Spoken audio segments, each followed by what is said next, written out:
Hello, everyone. Welcome to Faith to Lead. I'm delighted that you're here today. And today we have a special guest for you. We have an interview for you, someone that's coming to you straight from Regent University and is a storied individual in her own right. Her name is Dr. Kathleen Patterson, and she's currently directs a Doctor of Strategic Leadership program, and she's been at Regent University since 1999 for over 25 years. And she's been with different schools and different departments, but she champions a doctoral program. She's a noted expert on servant leadership. Dr. Patterson also coordinates an annual servant leadership research roundtable in Virginia Beach, and she scholars and practitioners and meets with people to engage in all different kinds of servant leadership discourse. She's also coordinated on the West Coast, a West Coast servant leadership roundtable in Las Vegas, Nevada, at the American Society of Business and Behavioral Sciences Conference. Dr. Patterson is also a leadership practices inventory certified individual, which is based on the Leadership Challenge by Kouzes and Posner. And that's something that we look at here. We love all of their transcendiary work. So she's involved in numerous consulting projects locally, nationally, and abroad. She's involved in various professional associations like the Greenleaf Center for Servant Leadership, the International Association of Leadership Consultants, and the International Leadership Associates and International Leadership Association. In other words, we have a leadership expert. She's a PhD from Regent University, and she has written over 72 publications and counting. So she's well documented, has written a lot. She's a wonderful person, and she loves the Lord. So when I thought about someone who we should bring to you today so that you can learn leadership insight from someone else, here's some new thoughts. I couldn't think of anyone other than Dr. Kathleen Patterson. So I want you to share this podcast, subscribe to Faith to Lead, or visit us at faithtolead.com. Whatever you do, don't leave. Don't miss a beat, because you're going to hear from Dr. Kathleen Patterson. So Dr. Kathleen, I want to say welcome to you. Welcome to Faith to Lead, and it's a delight to have you. It's a delight to be here, Dr. Fenton. So wonderful for me to see all the great things that God has called you to. Wow. Oh, that is so awesome to hear. You know, one of the questions, when I was doing my residency, one of the first things that I heard you sharing was something that was called the interpretive definition of servant leadership. And, you know, sometimes we like to boil definitions down to one sentence, two boiler words, what it is. But it was a paragraph. And in every one of those phrases, it spawned into a whole new thought process. And the question I have for you is, what fuels your passion for servant leadership? Tell everyone what got you turned on to it in the beginning. Oh my goodness, Dr. Fenton, that's like such a huge question. All of us have really untraditional ways of finding our space and place, right? Some of the things I experienced in childhood were very dramatic. And just to have people who took time to see me and know me and serve me. And I was not easy to serve, in my childhood, but that I think really began to be something that, just opened my eyes to the power of serving and loving other people. When I came to Regent University in the 90s, a class that I was in began to talk about this concept, servant leadership. Yeah. And I'm sitting in the class going, wow, there's a name for it. Yeah. I knew it philosophically and I knew it in my heart. But I had no idea that there was an entire body of research devoted to understanding servant leadership. So I think that's really where my journey began, as far as, utilizing and understanding and wanting to research servant leadership. Wow. So it's something that you practically experienced. And then when you went to school, you began to see it all being organized into a body of thought. You know, so often, when I was doing one of my graduate studies, there were pretty much contrasting all of these different leadership theories. And sometimes it's almost like, what's the leadership theory of the month? Which one is it? And I usually hear, in my circles, I hear servant leadership and transformational leadership. And I saw, now to everyone, Dr. Patterson has written over 75 publications. I wanted to read off to you. Usually you'll tell people the books they've written. She's responsible for more than 75 when you go to the website. But one of your publications, it pretty much contrasted or brought some enlightenment to the differences between servant leadership and transformational leadership. Can you just share your thoughts on that? What do you see as some of the differences? How are they alike? How are they different? Yeah, and it's funny because that's a question that keeps being asked. Like, well, are they the same? Are they Yeah, different? And researchers begin to ask those same questions. yeah, So I'm going to take you back just a little further sure. to something called transactional leadership. Yeah, yeah, So let's say that I'm your boss and you're my follower. It would be about the transaction. I need you to do this, and I'm going to pay you or reward you in this way. You don't do it, there's a punishment in this way. It's just a transaction. right. That is the lowest form of leading anyone can engage in. Wow. It's just about getting things done, it's using people. Yeah, And we've all probably worked for leaders like that. So, but let's take it up just a little bit, experience some more, and let's go into transformational leadership.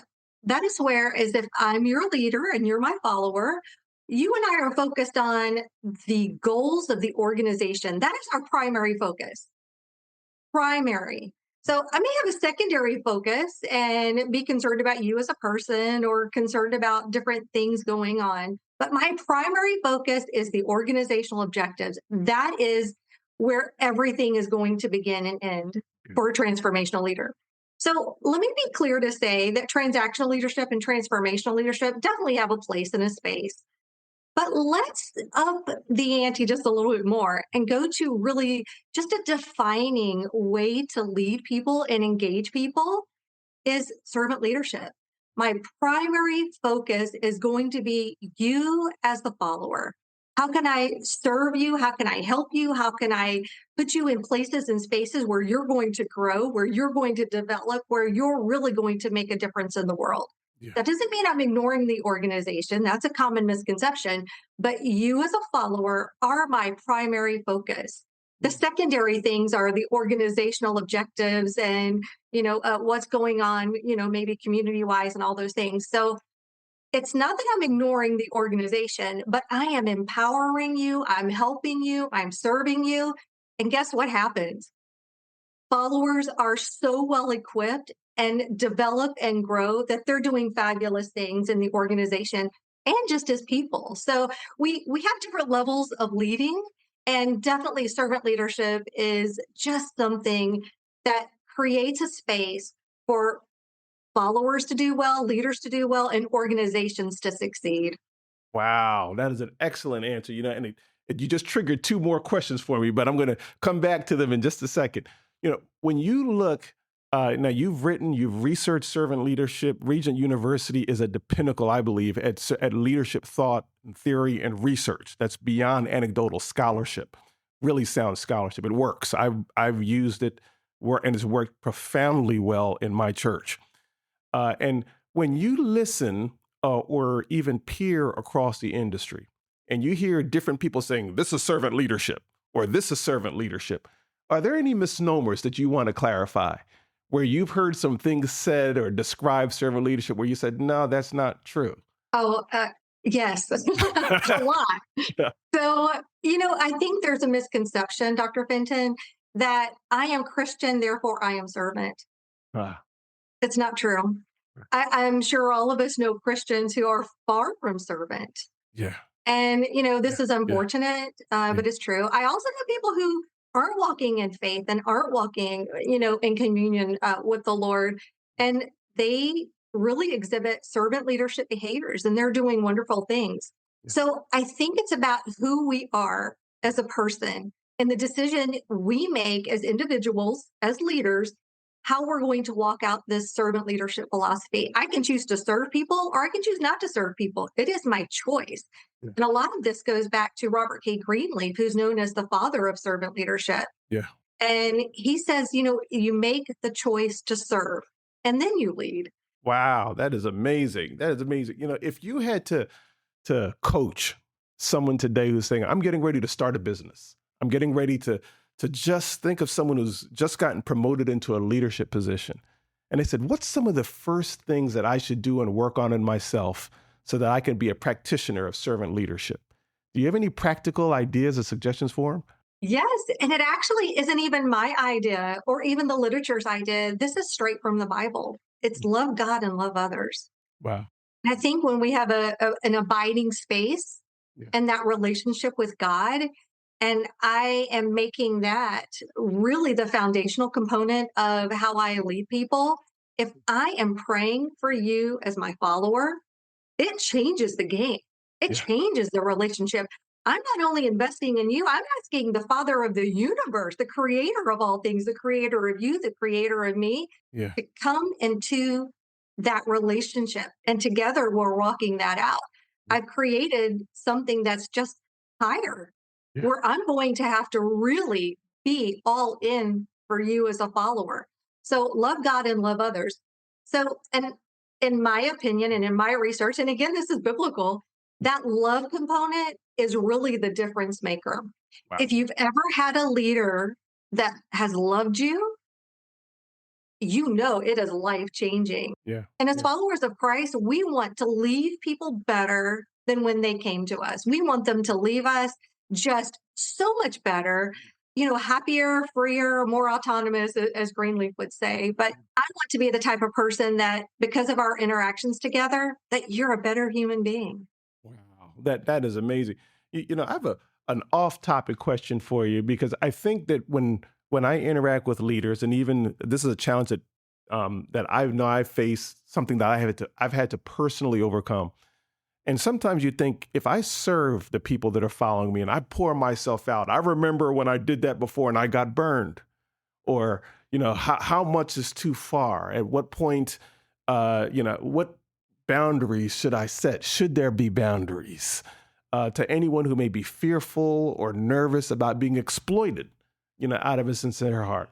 Yeah, like being taken advantage of, Yeah, right? exactly. Yeah. Bob Lydon, who's a fantastic servant leadership researcher, one time I was having a conversation with him and he was saying, it's just rainbows and lollipops. So, but that's not really the way it is.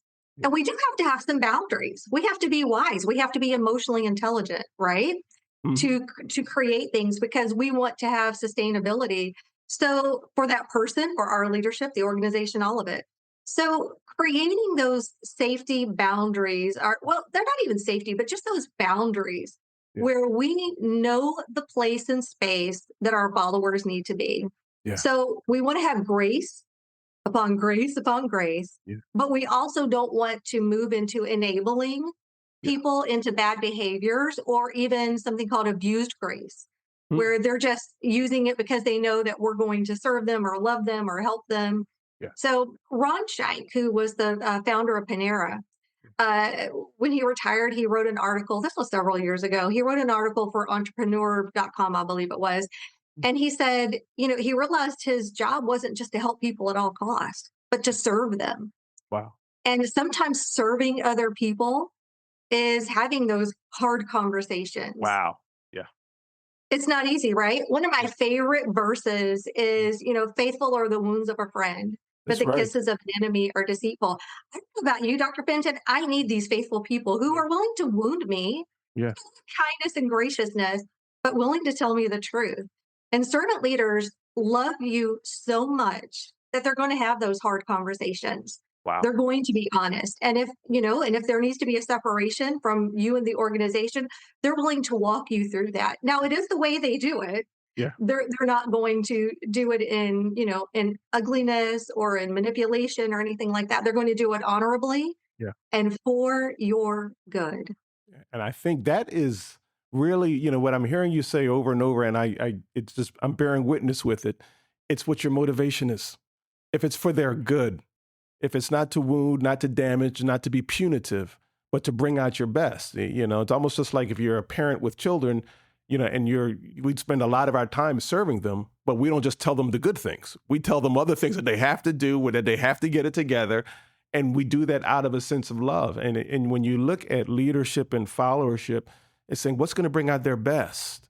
And that is telling them some of the areas where there are shortcomings, and seeing that is also a part of me being a servant leader, to bring out their best. So thank you for clarifying that. I think that for me helps me.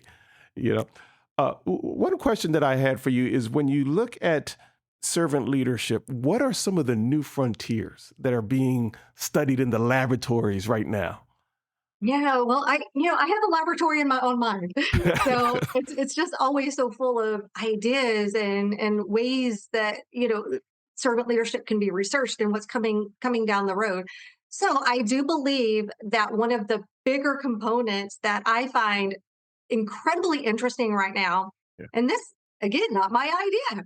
Yeah. So much of this comes from scripture and Robert K. Greenleaf, Larry Spears, who's just a phenomenal servant leadership person, took all of Robert K. Greenleaf's writings and took these top 10 things out of his writings. But one of them was healing.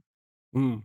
And I think we're living in an age where so many people come into our workplaces, our churches, our ministries, our not for profits, and they're damaged. Yeah. So I think this concept of healing from a servant leadership perspective is incredibly important. Mm.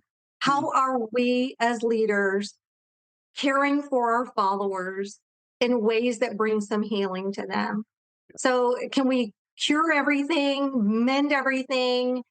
No. Think about this, Dr. Fenton. If people come into a workplace and they work for a leader who believes in them, sees them, helps them, loves them, serves them, that's something that so many people have never experienced. Yeah. Yeah. That's absolutely And right. in some ways, we really do have that power to build a better part of a human being.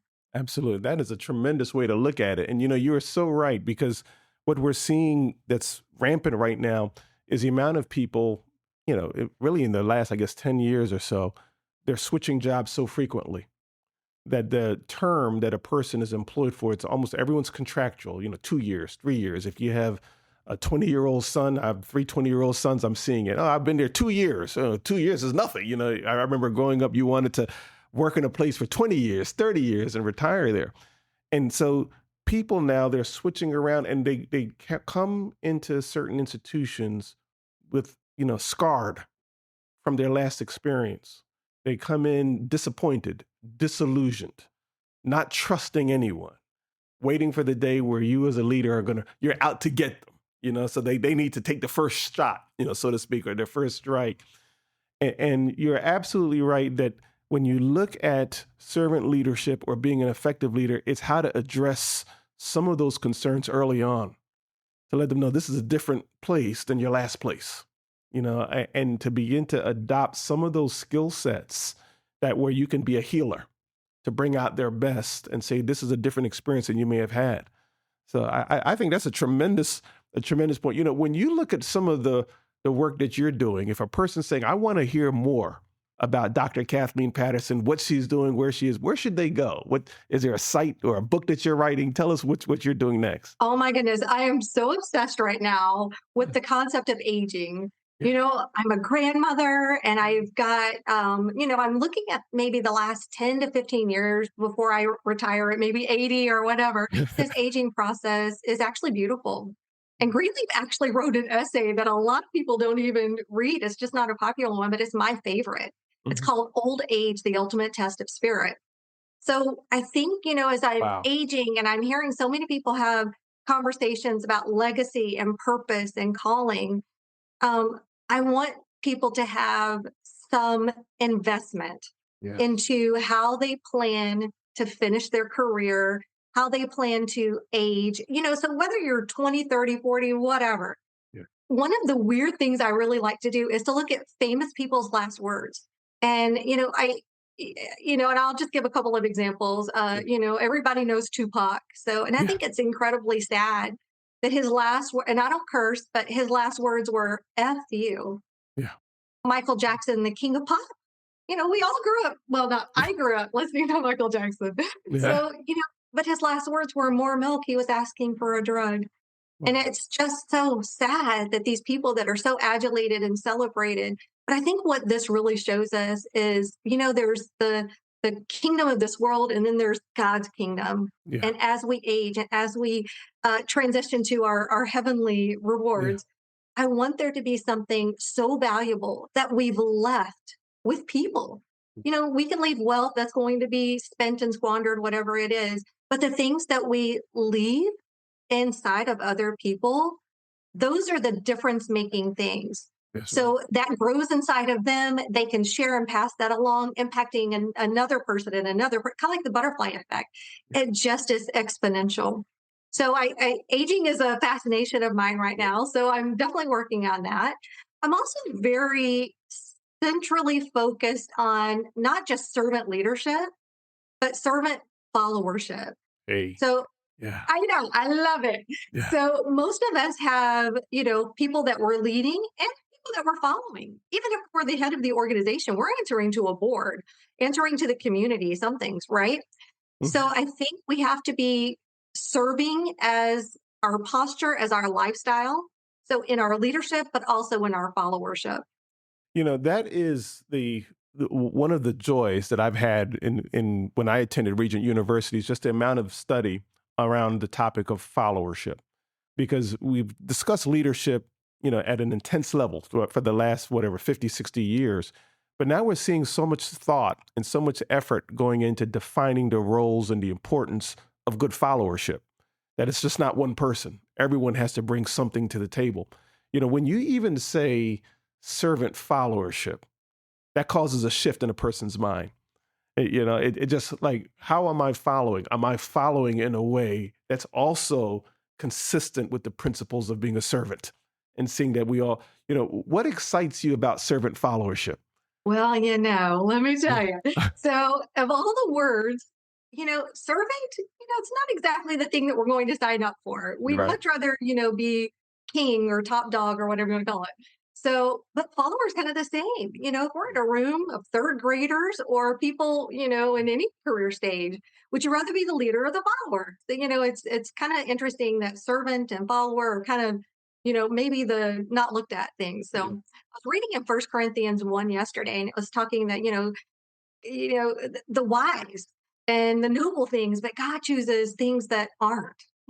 Paul goes on to tell us that he does that so that we don't boast in ourselves, so that we boast in who the Lord is. So I think there's something beautiful when we choose to be a servant, when we choose to embrace our roles as follower. Yeah. I think sometimes there's this pursuit of grand things, Yeah. but guess what? Servant is very grand. That's right. And these are beautiful, beautiful places and spaces that we need to be comfortable in. That's exactly right. It's so amazing because you said something earlier on where when someone takes a genuine interest in you and they love you and they care about you, you can sense it instantaneously. And that is the truth, whether you're a leader or a follower. Once someone says, I'm going to serve you, I'm going to bring out your best. This isn't just about me. It's not about my interests, my goals, but what can I do to make this world better, to make you better? It doesn't matter where you are in that relationship, you release something in that other party. And I think that those principles work, and it's sorely needed. I want to thank you so much, just for being with us on Faith to Lead. Everyone, you have to check Dr. Kathleen Patterson out at Regent University and the publications and the work she's doing on aging gracefully and servant leadership and servant followership.